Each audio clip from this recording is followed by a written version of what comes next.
नमस्कार, Kumar astro science में आपका स्वागत है मेरे एक नए वीडियो के साथ। आज की इस वीडियो में हम बात करेंगे मीन लगन वाले या पाइसिस एसेंडेंट वालों के लिए शनि और गुरु के मार्गी होने का क्या फल प्राप्त होगा उन्हें। ये जो प्रेडिक्शन है ये लगन बेस्ड है, तो आपको आपका लगन मालूम होना आवश्यक है। आप अपना लगन मालूम करने के लिए आपके पास जो भी आपकी जन्मपत्री है उसे आप खोल करके देखें। उसके अंदर बहुत सारी कुंडलियाँ होंगी, उनमें से किसी एक कुंडली के ऊपर यहाँ पर जन्म कुंडली या लगन कुंडली लिखा होगा और उसके फर्स्ट हाउस में, इस हाउस में यहाँ पर 12 अंक यदि लिखा है तो आपका मीन लगन है, आपका पाइसिस एसेंडेंट है। तो आपको ये वीडियो देखना लाभदायक रहेगा और आप इस वीडियो का एडवांटेज प्राप्त कर पाएंगे। इसके साथ साथ अब बात करते हैं मीन लगन वाले जातकों के लिए शनि ग्रह की क्या पोजीशन है और गुरु ग्रह की। मीन लगन वाले जातकों के लिए शनि ग्रह उनके 11th और 12th हाउस के लॉर्ड होकर के इनके 11th हाउस से पास हो रहे हैं अपनी स्वयं राशि मकर राशि से। और इसके साथ में गुरु ग्रह इनके फर्स्ट हाउस और इनके 10th हाउस के लॉर्ड होकर के इनके 11th हाउस में डिबिलिटेटेड होकर के गोचर कर रहे हैं। अब देखिए, पिछले समय में अगर आप इस बात को महसूस कर पाए होंगे या आपने मेरी प्रीवियस वीडियो देखी होगी तो आप देख रहे होंगे कि जब से शनि ग्रह आपके 11th हाउस में आए हैं तब से आपका जो भी कोई धन आपने कितनी मेहनत प्रयास करके संचय किया था वह सारा धन आपका खर्ची हो चुका है। आपका जो भी फिक्स अमाउंट था, फिक्स डिपॉजिट था, वह सब खर्ची शनिदेव करा चुके हैं। परंतु अब इसके साथ साथ आपका प्रॉपर्टी रिलेटेड अगर कोई कार्य था वह भी पेंडिंग पड़ा है, वह भी आपका नहीं हो पाया। इसके साथ साथ आपके बड़े भाई बहनों से भी आपका जो रिलेशन है उसमें भी कहीं ना कहीं कुछ ना कुछ कटुता या ये कहें कि मिसअंडरस्टैंडिंग उत्पन्न हुई थी। परंतु अब जैसे ही शनि ग्रह 11 अक्टूबर 2021 से 3:03 से डायरेक्ट हुए हैं तो इनका क्या फल ये आपको प्रदान करेंगे। इस समय में आपको आपके बड़े भाई बहनों का सुख भी प्राप्त होगा और वे भी आनंद से होंगे, पहली चीज़। दूसरी चीज़, जो आपका धन, आपका जो फिक्स अमाउंट है, जो भी आपकी सेविंग्स है, जो पिछले समय में शनिदेव ने सब तितर बितर करा दी थी, खर्चा हो चुका है। आपका सेविंग के नाम पर इस समय शून्य बचा है, तो उस शून्य के आगे कुछ अंक जुड़ने शुरू हो जाएंगे। आपका फिक्स अमाउंट फिर से बैंक बैलेंस आपका बनना शुरू हो जाएगा धीरे धीरे करके। इसके साथ साथ बात, और आपका यदि कोई प्रॉपर्टी से रिलेटेड कार्य पेंडिंग था, आपको कोई प्रॉपर्टी इत्यादि परचेज करने में कोई प्रॉब्लम आ रही थी तो वह प्रॉपर्टी भी आप परचेज कर पाएंगे। इसके साथ साथ अब बात करते हैं शनि ग्रह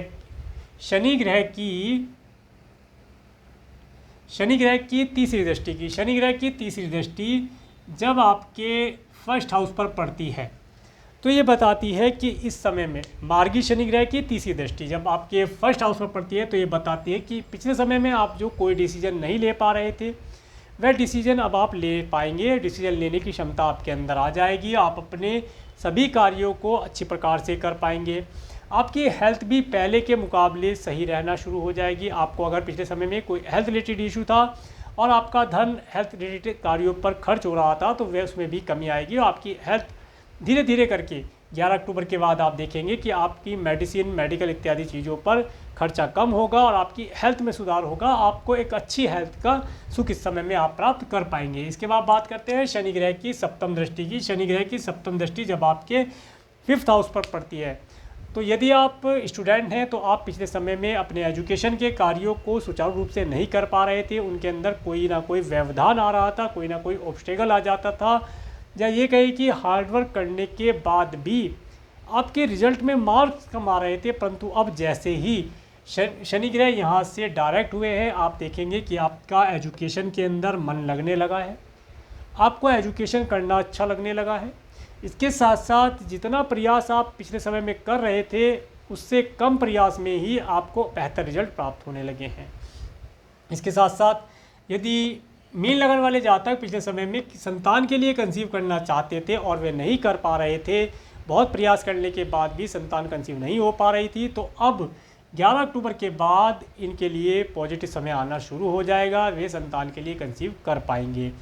इसके साथ साथ मैं आपको एक चीज़ और यहाँ पर बताना चाहूँगा कि ये जो प्रेडिक्शन है ये केवल और केवल शनि और गुरु ग्रह के मार्गी होने का है। ये किसी की जन्मपत्री नहीं है, ये एक ट्रांजिट में गोचर करते हुए, मूवमेंट करते हुए प्लेनेट के ऊपर प्रेडिक्शन है। अगर आप इस तरह का जो मैंने अभी बताया प्रेडिक्शन संतान के लिए, इस चीज़ को देखने के लिए आपकी जो जन्म की कुंडली है उसके अंदर भी प्लेनेट स्ट्रॉन्ग होना चाहिए, तभी आपको इसका पूरा रिजल्ट प्राप्त हो पाएगा। इसके बाद बात करते हैं शनि ग्रह की 10वीं दृष्टि की। 7, 8, 9, 10 10वीं दृष्टि जब आपके 8th हाउस पर पड़ती है, तो पिछले समय में यदि आप किसी प्रकार से अपने पैतृक संपत्ति आपको प्राप्त नहीं हो पा रही थी, उसके अंदर कोई परेशानी थी, तो वह भी आप पैतृक संपत्ति भी प्राप्त कर पाएंगे। इसके साथ साथ पिछले समय में यदि आपको आपकी स्पाउस के माध्यम से या उनके परिवार वालों से कुछ धन की आशा थी और वह धन आपको प्राप्त नहीं हो पा रहा था, वह धन भी आप प्राप्त कर पाएंगे। इसके साथ साथ इस समय में आप देखेंगे कि इस समय में आपको एक वार्षिक संपत्ति प्राप्त होने का भी लाभ प्राप्त होने के चांसेस बनते हैं। यह समय आपके लिए अच्छा रहेगा। इसके साथ साथ यदि आपकी एज 50-60 प्लस है और आपको कोई गुप्तांग से रिलेटेड अगर कोई बीमारी आप फेस कर रहे थे, तो उसके अंदर भी सुधार होना शुरू हो जाएगा। ये समय आपके लिए अच्छा रहेगा।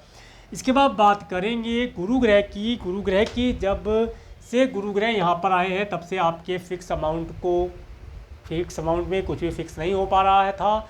जो भी फिक्स आप करते थे, आपका स्वास्थ्य भी ठीक नहीं रहता था, और इसके साथ साथ कार्य व्यवसाय में भी कोई उन्नति या धन के लाभ के अवसर आप प्राप्त नहीं कर पा रहे थे। तो अब जैसे ही 18 अक्टूबर 2021 से 10:55 से गुरु ग्रह यहाँ से डायरेक्ट हुए हैं, तब से आप देखेंगे कि आपको आपके हेल्थ के अंदर एक तो सुधार होना, दूसरा धर्म कर्म के कार्यों में आपको रुचि होना, इसके साथ साथ आपके कार्य व्यवसाय, जॉब, बिजनेस, ऑक्यूपेशन जो भी आपका है, उसके अंदर भी लाभों की प्राप्तियाँ होनी शुरू हो जाएंगी। जो कोई एक मैं समझता हूँ कि धन का एक बंधन लगा था, वह बंधन खुल पाएगा और आपको धन लाभ के अवसर प्राप्त होंगे। प्रॉपर्टी लाभ के अवसर भी आप प्राप्त कर पाएंगे। अच्छा नेम फेम आप इस समय में प्राप्त कर पाएंगे। इसके साथ साथ अब बात करते हैं गुरु ग्रह की 5वीं दृष्टि की। गुरु ग्रह की 5वीं दृष्टि 1, 2, 3, 4, 5 गुरु ग्रह की 5वीं दृष्टि जब आपके, इसके मैं एक चीज़ और बताना चाहूँगा। अगर पिछले समय में आपको आपके बड़े भाई बहनों का सुख प्राप्त नहीं हो पा रहा था, उनसे आप कोई हेल्प लेना चाहते थे, तो इस समय में आप उनसे हेल्प मांग कर देखेंगे, आपको हेल्प अवश्य प्राप्त हो पाएगी। यहाँ पर अच्छा साइन बनता है। इसके साथ साथ जब गुरु ग्रह की 5वीं दृष्टि आपके 3rd हाउस पर पड़ती है, पिछले समय में हो सकता है आपके छोटे भाई बहन किसी प्रकार से किसी फाइनेंशियली प्रॉब्लम को फेस कर रहे हों, या आप उनसे कोई हेल्प लेना चाहते हो, नहीं ले पा रहे थे, तो वे भी इस समय में सुख से होंगे। उनकी वह फाइनेंशियली प्रॉब्लम हट चुकी होगी, और अगर आप उनसे किसी प्रकार से कोई हेल्प लेना चाहते हैं, तो वह हेल्प भी आप प्राप्त कर पाएंगे। ऐसा साइन यहाँ पर बताता है। इसके साथ साथ यदि आपका व्यापार व्यवसाय या आपका जॉब, ऑक्यूपेशन मार्केटिंग से रिलेटेड है, और मार्केट से आप कुछ चीज़ों की प्राप्तियाँ नहीं कर पा रहे थे, धन आपको प्राप्त नहीं हो पा रहा था, तो इस समय में आपको मार्केट से धन और ऑर्डर इत्यादि मिलने का समय बनता है। इसके साथ साथ इस समय में आप देखेंगे कि पिछले समय में हो सकता है कि आपके पड़ोसियों से आपके संबंध थोड़े से स्पॉइल हुए हों, किसी प्रकार से खराब हुए हों, तो इस समय में आप अपने पड़ोसियों से भी अपने संबंध सुधार पाएंगे, उनसे भी आपको लाभ की प्राप्तियां ही होंगी। इसके बाद बात कर, इस समय में आपका पराक्रम बढ़ेगा, जिसके माध्यम से आपको छोटी दूरी की यात्राएँ करने से भी लाभ की प्राप्तियाँ सुनिश्चित हैं। इसके बाद बात करें, इस समय में एक चीज़ मैं आपको और बताना चाहूँगा। यदि पिछले समय में आपके जो मेड आती हैं या नौकर नौकरानी आती हैं, उनसे आपकी किसी प्रकार से बहसबाजी हुई थी, या आपका जो नौकर है वह कहीं चला गया था, तो इस समय में आप देखेंगे कि वह भी वापस आ गया है और वह अपने कार्य को सुचारू रूप से कर रहा है, जिसकी वजह से आप आनंद से रहेंगे और आपका सभी कार्य पूर्ण हो जाएगा। इसके बाद बात करेंगे गुरु ग्रह की 7वीं दृष्टि की। गुरु ग्रह की 7वीं दृष्टि जब आपके 5th हाउस पर पड़ती है, तो ये बताती है इस समय में अगर आप कोई स्टूडेंट हैं, एजुकेशन ले रहे हैं, तो पिछले समय में एजुकेशन आपकी कंटिन्यू नहीं हो पा रही थी, भरसक प्रयास करने के बाद भी आपको एजुकेशन लेने में प्रॉब्लम आ रही थी, आपके रिजल्ट पॉजिटिव नहीं आ रहे थे, तो इस समय में आप देखेंगे कि इस समय में आपके द्वारा 18 अक्टूबर के बाद आपके द्वारा किए हुए प्रयासों में शुभता आएगी और आपको अच्छी एजुकेशन प्राप्ति के अवसर भी प्राप्त होंगे। इसके साथ साथ इस समय में आपको आपके संतान के माध्यम से भी, अगर आपके संतान है और आपके संतान के माध्यम से भी आपको कुछ मान सम्मान, कुछ नेम फेम, कुछ लाभ की सहायता प्राप्त होगी। इसके साथ साथ यदि मीन लगन वाले जातक पिछले समय में संतान के लिए कंसीव करना चाह रहे थे, वह नहीं कर पा रहे थे, तो 18 अक्टूबर के बाद वे देखेंगे कि जो भी निगेटिविटी यहाँ पर बनी हुई थी वह काफ़ी मात्रा में कम हो कर के अब पॉजिटिवनेस यहाँ पर आ गई है और वे संतान के लिए कंसीव कर पाएंगे, ऐसा साइन बताता है। इसके बाद बात करते हैं आपके गुरु ग्रह की नवम दृष्टि के साथ 8-9। नवम दृष्टि जब आपके 7th हाउस पर पड़ती है तो इस समय में आप देखेंगे कि आपका स्पाउस भी काफ़ी आनंद से होगा, उससे भी आनंद की प्राप्तियाँ होंगी, वह भी उनके पास भी धन का आवागमन होता रहेगा। इसके साथ साथ आपका जो अगर आपका बिजनेस है और बिजनेस में आपके कोई पार्टनर है तो बिजनेस पार्टनर भी इस समय में धन प्राप्ति के अवसर प्राप्त कर पाएंगे। उनके द्वारा दी हुई एडवाइस या उनसे आप अपने कार्य व्यवसाय में धन लेना चाहते हैं तो ले पाएंगे, वे अपना धन आपके बिजनेस व्यापार में लगा पाएंगे। और यदि आप जॉब करते हैं और आपके कलीग्स हैं तो आप उनसे भी अगर किसी प्रकार की कोई हेल्प चाहते हैं, धन रिलेटेड हेल्प चाहते हैं या किसी प्रकार की कोई एडवाइस चाहते हैं तो वह एडवाइस भी आपको प्राप्त हो जाएगी या एक मार्गदर्शन प्राप्त हो जाएगा कि इस व्यक्ति से जा कर के आप एडवाइस ले लीजिए, तो आपको सही एडवाइस प्राप्त होने का योग बनेगा।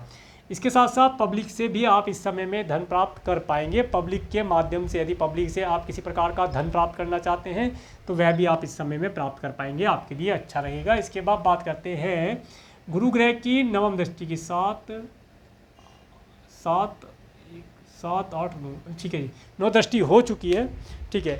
तो ये था मीन लगन वाले जातकों के लिए शनि और गुरु के मार्गी होने का फल। यदि आपको मेरा वीडियो अच्छा लगा है तो आप मेरे इस वीडियो को लाइक करें और यदि आप मेरे चैनल पर नए हैं तो मेरे चैनल को सब्सक्राइब करें, जिससे आने वाले नए वीडियो का नोटिफिकेशन आपको मिल सके। और मेरे इस वीडियो को प्रेमपूर्वक देखने के लिए, मेरे चैनल पर प्रेमपूर्वक बने रहने के लिए आपका प्रेमपूर्वक धन्यवाद। नमस्कार।